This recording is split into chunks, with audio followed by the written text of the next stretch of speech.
페어팩스에 위치한 커뮤니티 교회 문정주 목사님의 주일 설교 말씀입니다.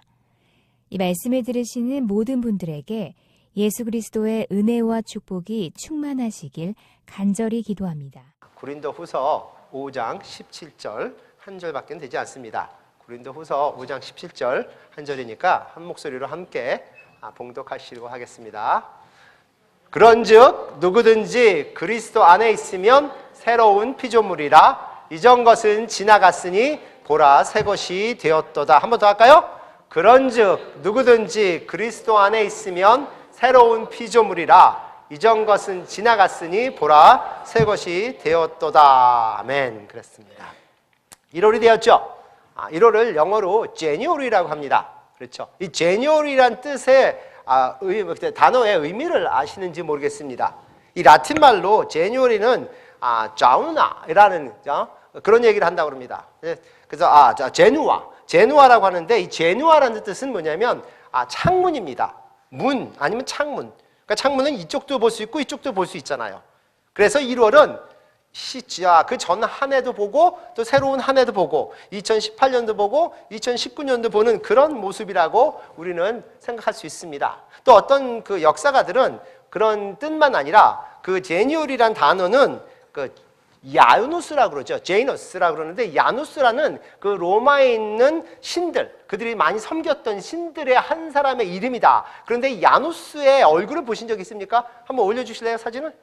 이게 야누스의 얼굴입니다. 어떻게 생겼어요? 양쪽을 다 보고 있습니다. 이게 야누스예요. 제니오리. 그래서 제이너스 그래가지고 이쪽도 보고 저쪽도 보고 그 전 한 해도 보고 앞에 다가오는 한 해도 보고 이렇게 하는 것이 언제다? 제니오리다. 1월이다라는 겁니다. 그래서 1월은 우리가 그 전 해도 보고 그 후에 다가오는 해, 그러니까 2018년을 완전히 아직 벗어나지 못한 모습도 있고 또 2019년을 계획해야 하는 모습도 있습니다. 아마 한동안 저희가 책을 쓸 때도 2018년이라는 그런 것을 쓰는 실수를 하실 수도 있습니다. 그렇죠? 완전히 2018년에 일어났던 일로부터 자유스럽지 못한 모습도 있습니다. 그래서 아직 잊지 못한 것들이 있기 때문에 그것이 계속 진행되어 가는 그런 모습들. 저는 최소한 1월 한 달 동안은요 2018년 계획서, 플래너라고 그러죠. 그리고 2019년 계획서를 같이 들고 다닙니다. 그래서 갖고 다니는 게 많아요. 왜냐하면 2018년에 일어난 일도 돌아봐야 되고 또 2019년도 계획도 써야 되기 때문에 그 플래너를 원래 크지만 그것을 2개씩이나 갖고 다니는 그런 모습도 있습니다. 하지만 저희는 2018년에 첫 주를 맞았죠. 19년에 첫 주를 맞았죠. 그래서 2018년에 있었던 것은 이제 송구영 신 예배를 통해서 저희가 다 이제 예전 것으로 이렇게 밀어놓고 이제 2019년을 바라보면서 이제는 계획하는 그런 모습으로 나아가기를 원합니다. 2019년을 보면서 항상 생각하는 게 우리가 이제 계획을 하죠. New Year's Resolution. 새로운 한 해에 어떤 계획을 세우는가 한번 세우셨습니까? 정신없이 지나가서 세울 기회도 없이 벌써 5일이 6일이 지났습니까? 아니면 금년 한 해는 내가 이런 것을 이루고 싶다라는 생각이 있습니까? 매년 New Year's Resolution을 물어봅니다. 매년 금년 한 해는 무엇을 이루고 싶습니까를 물어보면 항상 1등을 했던 건 뭔지 아세요? 살 빼는 거.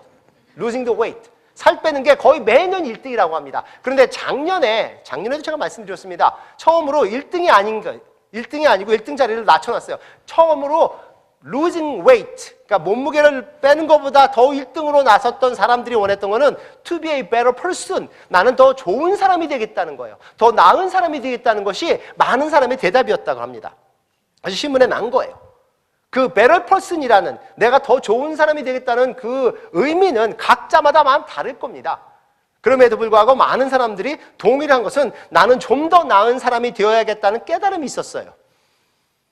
그런데 하나님이 원하시는 것은 좀 더 나은 사람이 되게 하는 것이 아니라 새로운 피조물이 되라는 겁니다. We need to be a new creation 그랬어요. 새로운 피조물입니다. 한번 따라할까요? 나는 새로운 피조물입니다. 이것이 하나님이 원하시는 거예요. 너희는 그냥 좀 더 나은 사람이 되는 것이 아니라 완전히 새로운 피조물이 되기를 원하노라. 그래서 오늘 읽은 말씀처럼 그런즉 누구든지 어떻게 하면 그리스도 안에 있으면 새로운 피조물이라고 하셨습니다. 그래서 이전 것은 지나갔으니 보라 새 것이 되었도다. 우리의 질문이 이겁니다. 그리스도 안에 있다는 것이 무엇입니까? 보통 우리가 그리스도 안에 있으면 새로운 피조물이 됩니다 하면 딱 그러면 뭐라고 합니까? 그리스도 안에 있는 거요? 그냥 믿으면 됩니다. 그런데 그 믿음 안에 꼭 앞에 붙는 게 있어요. 뭐요? 그냥 믿으면 됩니다. 그저 믿으면 됩니다. Just believe 이렇게 얘기해요. 그냥 믿으면 되면 그리스도 안에 있는 것이냐? 하지만 결코 그것은 아니라는 겁니다. 믿는다는 것이 얼마나 어려운가는 것은 진정으로 믿는 분은 압니다. 믿는다는 것은 내 생각을 바꾸는 겁니다. 믿는다는 것은 내 생각이 바뀌어서 내 행동이 바뀌는 것이 믿는다는 겁니다. 그냥 믿는다고 이야기를 하는 것이 아니라 내가 진정으로 믿는 사람은 그것을 알 수 있습니다. 그래서 그냥 믿는 것이 아니라 완전히 그리스도와 예수와 완전히 통합으로 되는, 하나가 되는 토르 펠로십이라고 그러죠. 완전히 교제하는 그런 모습. 그래서 예수님께서는 그냥 믿는다는 얘기만 하신 것이 아니라 내 안에 있으면 이렇게 얘기합니다. 그리스도 안에 있으면 진정으로 너는 새로운 피조물이 된다고 얘기를 해요. 우리는 구원을 받았습니다. 다음 따라합니다. 나는 구원을 받았습니다. 여기 계신 성도님들이 다 믿는 분이라면 다른 사람한테 얘기합니다. 나는 그리스도인입니다. 나는 구원을 받았습니다. 그런데 그 다른 사람이 나를 보고 내가 구원을 받았는지 어떻게 알 수 있습니까? 내가 구원을 받았다고 얘기한다고 알 수 있을까요? 제 목소리가 좀 다릅니까 오늘? 좀 다르죠? 예. 왜 다릅니까? 일주일 동안 아팠습니다. 미국 분들은 상당히 솔직해요. 제가 이따가 How are you doing? 그래서 I've been sick. 그러면 당장 어떻게 하는지 아세요? okay. 아주 I love you. 하지만 okay. 나 사랑하지만 그래 지금은 아닌 것 같아. 아주 당장 얘기합니다. 아주 부끄러움 없어요. 그런데 한국 분들은 좀 찝찝하죠. 그렇게 안 되니까. 그러세요? 그런데 어쩔 줄 몰라요. 그렇죠? 저한테 물어봅니다. 목사님 일주일 동안 아프셨대죠? 네. 어떠세요? 이제 낫습니다. 제가 합니다. 오늘 그렇게 할 겁니다. 제가 낫습니다. 낫습니다. 그러면 목사님 그러세요 하고 저한테 허가하실 분 계십니까? 악수하실 분 계실 거예요. 아마 오늘 나가면서 악수 안 하신 분도 계실 거예요. 목사님 손 씻으셨습니까? 혹시 장갑이라도 끼시죠? 내가 아무리 멀쩡하다고 해도 기침을 하고 있는 나의 모습을 보면서 내 말을 믿을 사람은 없습니다. 목사님 좀 더 나은 느낌이 드셨겠죠? 지금은 몸살은 안 하시겠죠? 하지만 감기는 아직도 있는 것 같아요. 이것이 우리의 신앙입니다. 나는 나가서 그리스도인이라고 하는데 내가 보여주는 모습은 아직도 죄인이고 아직도 아픈 모습이에요. 교회에서는 성도님에 대해서 하나님은 찬양을 하는데 그 찬양 속에서는 예전의 모습이 그대로 있어요. 그래서 다른 사람들은 우리가 진정으로 믿는 것은 알기가 어렵습니다. 그리고 가까이 하고 싶어 하지 않습니다. 이것이 우리의 신앙이 아닌가. 제가 아파하면서 그런 지금 겪으면서 그것을 많이 깨닫습니다. 하나님, 나의 육체적인 건강은 저는요 돌아다니면서 제가 건강합니다라고 한 번도 해본 적이 별로 없어요. 제 기억으로는. 그런데 많은 분들이 목사님 건강하신 것 같아요. 왜? 안 아팠으니까. 그냥 맨날 뛰어다니다 그러고 운동한다 그러고 땀 흘리고 이러니까 목사님은 항상 건강하세요? 보여준 거잖아요. 나도 모르게. 그런데 내가 아파 보니까 나의 모습이, 내가 보여주는 모습이 하다못해 사랑하는 내 자녀들도 아빠 그릇 따로 써. 이게 우리의 신앙의 모습이구나. 이게 우리 교회의 모습이구나. 그래서 예수님께서는 너희가 내 안에 있으면 그러면 새로운 피조물이 되는, 예수님을 떠나면 우리는 새로운 피조물이 될 수 없습니다. 아무리 내가 믿는다고 얘기를 해도, 아무리 내가 성경 지식을 얘기를 해도. 그래서 요한복음 15장 4절에 이렇게 얘기하죠. 내 안에 거하라 라고 얘기합니다. 나도 너희 안에 거하리라. 그냥 믿는 것으로 끝나는 것이 아니라 그 안에 거하는 겁니다. 아까는 in Christ 그랬어요. 이거는 remain in Christ 영어로 이릅니다. 그냥 안에만 있는 것이 아니라 그 안에서 계속 거하는 것을 얘기합니다. 여기 나온 것처럼 가지가 포도나무에 붙어있지 않으면 스스로 열매를 맺을 수 없는 것 같이 너희도 내 안에 있지 않으면 그러하리라라고 말씀을 하세요. 어머니가 아이를 낳기 전에 9개월을 뱃속에 가지고 있습니다. 왜 9개월씩이나 하나님께서 허락을 하셨을까? 왜 9개월씩이나 새로 생긴 생명이 빨리 나오지 않고 어머니 뱃속에서 자라나게 하나님이 그렇게 하셨을까? 누가 결정하셨습니까? 9개월? 5개월도 될 수 있잖아요. 1년이 될 수도, 아니 10년이 될 수 있어요. 근데 하나님은 9개월을 결정하셨어요. 그 안에 있는 동안에 어머니는 어디든지 아이를 데리고 갑니다. 어머니가 가는 곳은 아기가 갑니다. 어머니가 먹는 것은 아기도 먹습니다. 탯줄을 통해서 어머니와 직접적인 연관이 되어 있습니다. 어머니가 힘들어하면 아이도 그것을 느낍니다. 그래서 아이가 태어나면 자기가 원하든 원하지 않든 어머니하고 닮은 모습이 없을 수가 없어요. 나이가 들어가면 들어갈수록 예전에 우리 어머니처럼 비슷하게 될 수밖에 없습니다. 왜냐하면 그렇게 연결이 되었기 때문에, 영향을 받았기 때문에. 이것이 하나님의 뜻입니다. 하나님은 우리로 하여금 우리와 비슷한 사람을 낳게끔 만들어놨어요. 그런데 그것은 육체적인 것뿐 아닙니다. 내 주위에 있는 사람은 나의 영향을 받게 되어 있습니다. 내가 그리스도 안에 있으면 내 주위에 있는 사람도 그리스도 안에 있을 수 있도록 영향을 받고, 내가 그렇지 않으면 내 주위에 있는 사람도 그렇게 될 수밖에 없다는 겁니다. 그래서 예수님이 말씀하십니다. 너희가 새로운 피조물이 되려면 내 안에 거해야 하느니라 라고 말씀을 하세요. 그러면 그 예수님 안에 거하는 것이 무엇인가? 오늘 세 가지를 예수님으로부터 영향을 받길 원합니다. 배우기를 원합니다. 첫 번째는 뭐냐면요, 예수님의 낮아지심이에요. 내가 예수님 안에 거한다면 나는 예수님의 낮아지심이라는 그것을 받아 나도 그렇게 될 수밖에 없는 그런 모습이라는 겁니다. 잠언서 16장 19절을 보면요, 겸손한 자와 함께하여 마음을 낮추는 것이 이렇게 나옵니다. 마음을 낮추는 것, 이것이 lowly라고 해요. 영어로 lowly. 영어로 할 때 humble이라는 단어 쓰고 lowly라고 단어 쓰는데, humble 그러면 우리도 모르게 attitude, 태도를 생각합니다. 그래서 humble 그러면 내가 많이 가지고 있어도 가지지 않는 모습을 보여주는 것. 안 좋게 얘기하면 척하는 거지만 좋게 얘기하면 그렇게 하려고 노력하는 것. 이거를 겸손이라고 얘기합니다. 위에 있으면서 아래로 내려오려고 이렇게 노력하는 것. 이것이 겸손이라고 얘기합니다. 그런데 진정한 겸손은 그것이 아닙니다. 진정한 humbleness는 lowliness예요. 진정한 겸손은 그냥 위에서 밑으로 내려보는 것이 아니라 내려가는 것을 얘기합니다. 그래서 여기 나오는 것처럼 마음을 낮추는 것이 교만한 자와 함께 탈취물을 나누는 것보다 나으니라, 함께 내려와서 함께 하는 그런 모습. 이것이 곧 예수님이 하신 모습이라는 거예요. 예수님이 이 세상에 오셨을 때 어떻게 오셨는가? 빌립보서 2장 6절에서 7절을 보시면 근본 하나님의 본체시라고 하셨는데, 하나님과 동등함을 취할 것을 여기지 아니하시고 오히려 자기를 비워 종의 형체를 가지사라고 하셨어요. 사람들과 같이 되셨다고. 이 자기를 비워, made himself nothing, 이렇게 영어로 그래요. 완전히 아무것도 아닌 자가 되신 겁니다. 예수님께서 이 세상에 오셨다는 것은 그냥 우리를 위해서 죽으시러 그냥 감사합니다 끝나는 것이 아니라 모든 것을 가지신 자가 모든 것을 버리고 내려오신 겁니다. 창조자가 창조물이 되신 거고, 하나님의 자녀의 모습, 아니면 하나님의 창조물의 모습, 왕이 종의 모습을 가지고 내려온 거예요.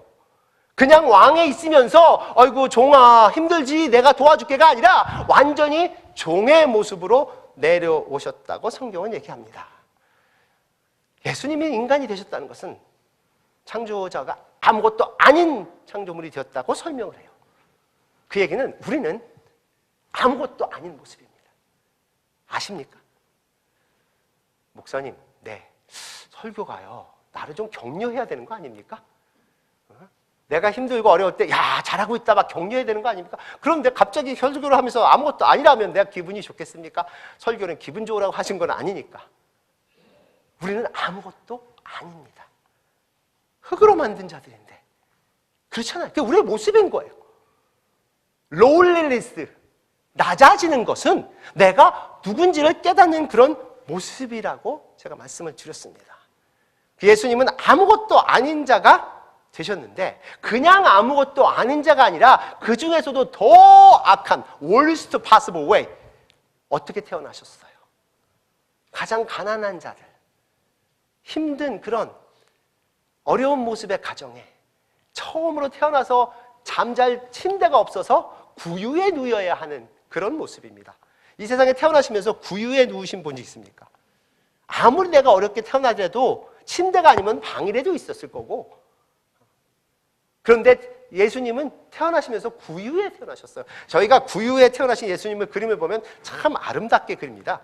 불도 나오고 좀 이렇게 무드 있게 그리죠. 그런데 진정하게 그렇게 동물들이 있는 구유가 그렇게 아름답고 무드가 있을까요? 지저분하고 냄새나고 사람들이 가기 싫어하고 이런 모습일 텐데 그것이 첫 번째 예수님이 누우셨던 침대였어요. 그 유대 풍습을 보면 아이가 태어나면 일주일 만에 헌물을 드립니다. 그래서 양을 잡아서 헌물을 드리는데 요셉과 마리아는 너무나 가난해서 성경에 나오는 대로 양이 없으면 나중에 비둘기라도 드려라. 그래서 비둘기를 드렸어요. 그런 모습으로 태어나신 예수님이에요. 그런 가정에서 태어나시고 자라신 예수님이 풍족하게 자라셨을까요? 그런 예수님을 우리는 왕으로 섬긴다고 합니다. 그런 예수님을 우리는 우리의 주로 섬긴다고 합니다. 세상에서 가장 낮은 곳으로 오신 예수님은 내가 섬기는 주인이라고 얘기를 하는데 우리는 더 높아지려고 하지 않습니까? 어떻게 보면 그 예수님을 통해서 내가 더 높은 곳으로 가려는 우리 인간의 모습이 아닌가. 우리는 얼마나 더 낮아져야 하는가. 오늘 제가 3가지 도전을 드리는데 첫 번째 도전은 나는 얼마나 더 낮아져야 하는가. 천국을 그릴 때 제가 천국을 그리면서 천국은 낮아진 사람들이 꽉 찬 곳이구나라고 저는 상상을 합니다. 낮아지려고 하는 사람들이 아니라 위에 있으면서 낮은 곳으로 그냥 손 내민 사람들이 아니라 낮아진 사람들이에요. 예수님이 인간이 되어서 이곳에 오신 것처럼 우리가 누군지를 깨달아 낮아진 모습. 우리는요, 예수님처럼 높은 곳에서 낮아지려고 하지 않아도 됩니다. 그냥 우리가 있는 곳이 낮은 곳이라는 것을 깨달으면 돼요. 디모데전서 6장 7절입니다. 한번 같이 읽어볼까? 시작! 우리가 세상에 아무것도 가지고 온 것이 없음에 스탑. 네, 가지 못하리라. 그거야. 죽으면 아무것도 안 가지고 가겠죠. 첫 번째 뭐예요? 우리가 세상에 아무것도 가져온 것이 없음에. 이 세상에 가져온 분 계십니까? 아무것도 없이 내 몸 자체도, 내 생명 자체도 내가 가져온 것이 아닌 주어진 것으로 태어난 우리의 모습이라고 성경은 이야기를 합니다. 아무것도 가져온 것이 없는 내가 무엇을 가져가려고 노력을 하겠느냐? 이 말씀은 왜 말씀하신 거냐면 이 물질에 대해서 말씀하신 거예요. 사람들이 물질에 대해서 욕심을 내고 막 뭔가 가지려니까 그거 걱정하지 마라. 너는 아무것도 안 갖고 왔는데 뭘 가져가겠느냐. 어차피 죽으면 다 놓고 갈 거라고 그렇게 말씀하신 겁니다. 우리가 어떻게 이 세상을 만족하면서 감사하면서 살아가야 하는 일을 가르쳐주게 하신 말씀입니다. 그런데 이것은 그냥 물질만이 아니라 내 스스로에도 분명히 우리가 그 말씀을 적용할 수 있습니다. 나는 아무것도 가져오지 않은 자야. 이것이 나의 모습이야. 제가 아까 말씀드렸죠. I'm nothing, we are nothing. 우리가 아무것도 아니라고 그랬을 때 목사님 무슨 얘기예요? 왜 아무것도 아닙니까? 아무것도 안 갖고 왔으니까 아무것도 아니잖아요. 그리고 이 세상에 있는 모든 것들은 나에게 주어진 것들이잖아요.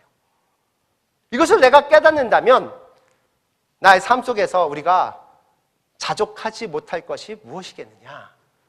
그리고 우리 스스로에게만 적용하는 것이 아니라 우리 주위에 있는 다른 사람들에게도 나에게 진정한 만족을 가진 사람. 한번 따라할까요? 나는 나를 보면서 참 만족합니다 하는 분 손 들어보세요. 솔직하게. 아무도 안 계신 거예요? 아니면 그냥 겸손하신 모습입니까? 나에게 진정으로 만족할 수 있는 자는 내 주위에 있는 사람들과도 똑같은 상황입니다. 다른 사람들 보면서도 그것에 만족을 느낄 수 있어야 돼요. 내가 왜 다른 사람을 보면서 만족을 못 느끼고 왜 저 사람이 마음에 안 들고 왜 저 인간이 마음에 안 드느냐면 내 스스로도 마음에 안 들어요. 내 얼굴은 왜 이렇게 생겼지? 내 삶은 왜 이렇지? 나는 왜 이런 모습으로 살아야 하지? 나는 왜 능력이 이거밖에 안 되지? 내 스스로도 마음에 안 듭니다. 나도 나를 만족 못 시켜. 그러니 다른 사람이 나를 만족 못 시키잖아요. 내가 나를 만족할 수 있는 내 스스로의 모습에 하나님 나에게 주어진 모든 것이 축복이고 모든 것이 선물인데 아무것도 없는 나에게 이렇게 주었었으니 이것을 만족할 수 있는 사람은 내 주위에 있는 사람들도 보면서 만족할 수 있는 그런 모습이 된다는 거예요. 이것이 하나님이 원하시는 모습입니다. 위에서 그러니까 밑을 보면서 손을 내밀지 말고 그냥 내려오라라는 거예요. 내려오라. 한번 옆에 분 한번 보시고 보세요. 내려갑시다. 내려갑시다라는 거예요. 왜 우리는 항상 높은 데서 밑으로 내려보느냐 말이에요. 왜 나는 내가 높은 데서 다른 사람을 내려보고 왜 그 모양이냐고 하느냐는 얘기예요. 우리의 자녀를 봐도 똑같이 얘기합니다. 너는 왜 그 모양이냐라고 얘기를 해요. 다른 사람을 봐도, 신앙이 모자란 사람을 봐도 왜 당신은 그 모양이냐고 얘기합니다. 나는 내 위에 있어요. 예수님께서 말씀하십니다. 내려오라. 내가 내려간 것처럼 너희도 내려오라. 빌립보서 2장 3절에 그렇죠? 자기보다 남을 낮게 여기라고 얘기합니다.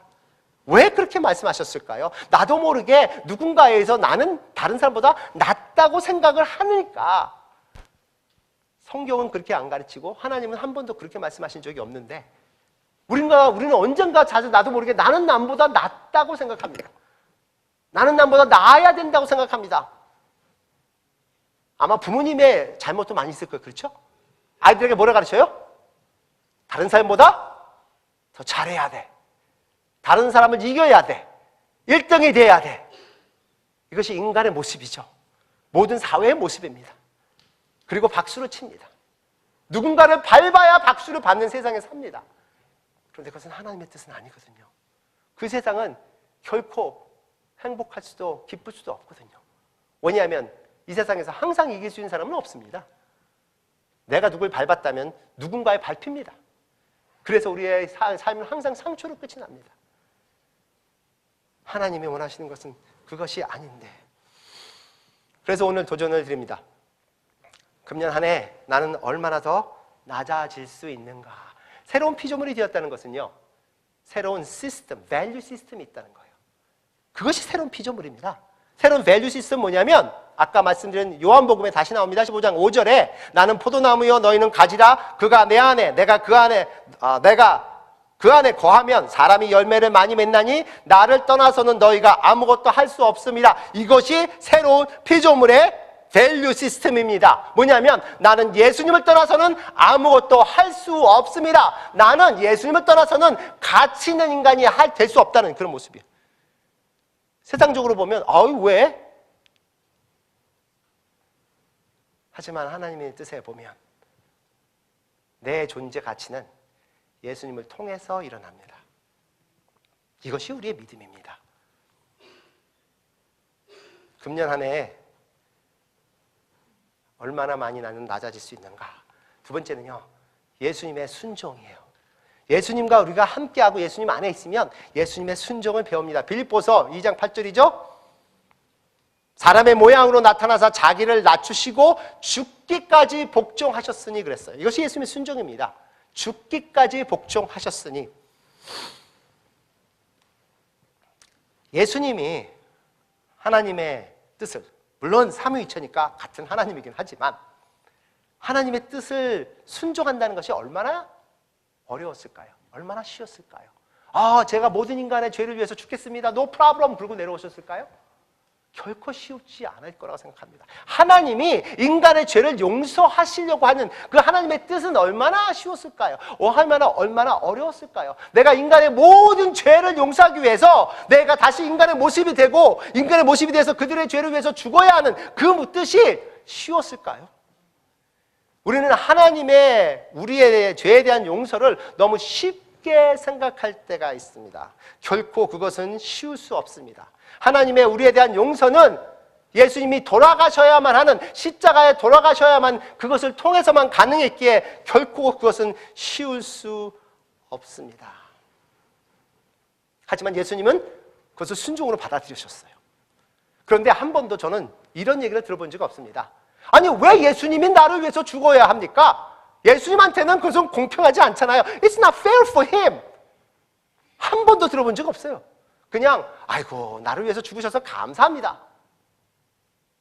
하나님이 나를 용서하기 위해서 아들을 보내셨다고, 그래서 그 아들을 죽였다고 하는 그 자체가 하나님한테 공평할까요? 그런데 우리는 하나님께 항상 기도할 때 뭐라 그래요? 억울합니다. 억울합니다. 왜 하나님은 공평하지 않으십니까? 이렇게 얘기를 해요. 하나님, 모든 인간들이 다 받아야 할 것을 받아야 하는데 왜 공평하지 않으십니까? 한번 따라합니다. 삶은 공평하지 않습니다. 믿으시겠죠? 우리는 많은 것들을 부모님한테 받아서 그 많은 것들을 자식한테 줍니다. 이게 공평합니까? 부모님 거 뺏어서 자식한테 주는데 공평해요? 그런데 우리가 부모님한테 뭘 뺏었는지 잘 몰라요. 자식한테 뭘 줬는지를 기억을 합니다. 그리고 자식을 보면서 그럽니다. 이놈 나쁜 놈들 공평하지 않게 내가 준 게 얼만데. 삶은 공평하지 않습니다. 하나님의 은혜는 공평하지 않습니다. 그래서 은혜입니다. 내가 받지 못할 것을 주시기 때문에 은혜입니다.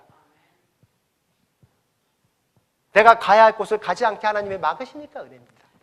하나님의 용서는 공평하지 않습니다. 하나님이 다 준비해서 다 주신 그 하나님의 은혜를 받고 살면서 우리는 하나님께 왜 공평하지 않느냐고 얘기할 때가 많습니다. 그래서 하나님께 공평하게 해달라고 사실은 기도하는 것은 위험합니다. 하나님이 공평하다면 우리는 다 지옥행이니까. 사람들이 이렇게 얘기합니다. 하나님 왜 저 사람은 지옥으로 갑니까? 모두가 천국으로 가야 하는데. 아니죠. 모두가 지옥으로 가야 하는데 그 중에서 하나님이 골라 천국행 열차를 타게 하셨으니. 요한복음 15장 7절 다시 갑니다. 너희가 내 안에 거하고, 한번 같이 할까요? 시작. 너희가 내 안에 거하고 내 말이 너희 안에 거하면 무엇이든지 원하는 대로 구하라. 그리하면 이루리라. 이 구절 잘 아시죠? 외우실 거예요. 이 구절에서 가장 마음에 드는 무슨 부분이 뭡니까? 무엇이든지 원하는 대로 구하라. 너희가 내 안에 거하고 내 말이 너 안에 거하는 거는 잘 모르겠어요. 그런데 아무튼 무엇이든지 원하는 대로 구하라. 그러면 이루리라. 무엇이든지 원하는 대로 구하라. 무엇이든지 다 구하셨습니까? 그런데 그 원하는 대로 구하는 것 중에서 하나님, 제가 이 영혼을 용서하기를 원합니다라고 구하신 적 있습니까? 아니면 내가 이 영혼에게 용서받기를 원합니다라고 구하신 적 있습니까? 하나님, 제 형제, 자매 이 중에서 누구를 제발 용서할 수 있도록 제 마음이 용서가 되지 않습니다. 제가 용서해달라고 하나님 제발 제게 용서할 수 있는 능력을 달라고 구원하셨든지, 아니면 제가 이 형제 자매가 저를 너무나 힘들어하고 있는데 그 형제 자매가 나를 용서할 수 있도록 그렇게 구하신 적이 있느냐 말이에요. 분명히 무엇인지 구하라고 했는데 왜 안 구하느냐? 원하지 않아요. 나한테 초점이 맞춰진 상태에서 그것을 원하지 않아요. 용서받기도 용서하기도 원하지 않아요. 그렇게 하지 않고 살아도 괜찮은 것 같아요. 내 상처가 너무 커서 그것을 원하지 않고, 내가 내 속에 있는 그 화가 너무 커서 그것을 원하지 않아요. 그래서 무엇이든지 원하는 대로 구하라. 그 무엇이든지 안에 그것이 들어가지 않았다는 거예요. 만약에 우리가 항상 기도하면서 하나님께서 예수님의 순종을 통해서 우리에게 주신 가장 큰 선물은 용서라는 것인데, 우리의 그 모든 죄를 용서하신다는 그 용서인데, 그래서 우리는 구원을 받았다고 하는데 그 용서를 우리는 경험하지 못하고 살고 있습니다. 한번 질문합니다. 어떤 분에게 용서해달라고, 미안하다고 작년에 몇 번이나 하셨습니까? 제가 이런 얘기 많이 들어요. 남편들이 와서 내 아내는요 절대 미안하다는 소리 안 해요. 아내들은 또 저한테 와서 내 남편은요 절대 미안하다는 소리 안 해요.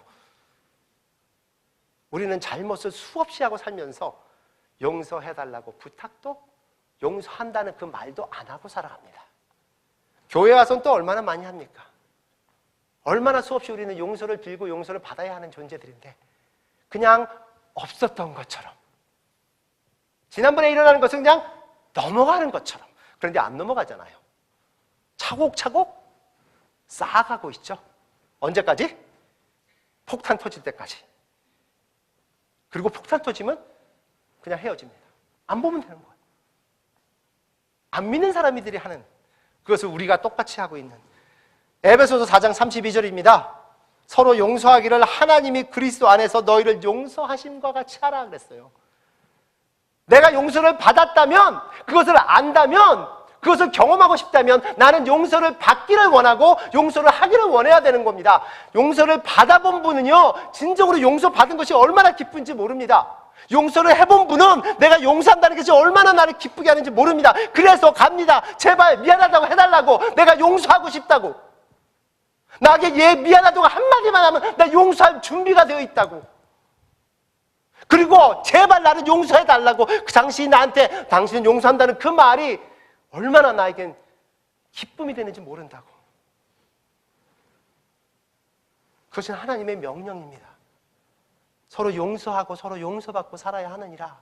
그만큼 우리는 죄를 많이 짓고 있기 때문에. 그런데 그것은 하나님의 명령으로 끝나는 것이 아니라 우리의 하나님에 대한 약속으로 연결이 됩니다. 마태복음 6장 12절에 주기도문에 우리가 우리에게 죄진 자를 사하여 준 것 같이 우리의 죄를 사하여 달라고 그래요.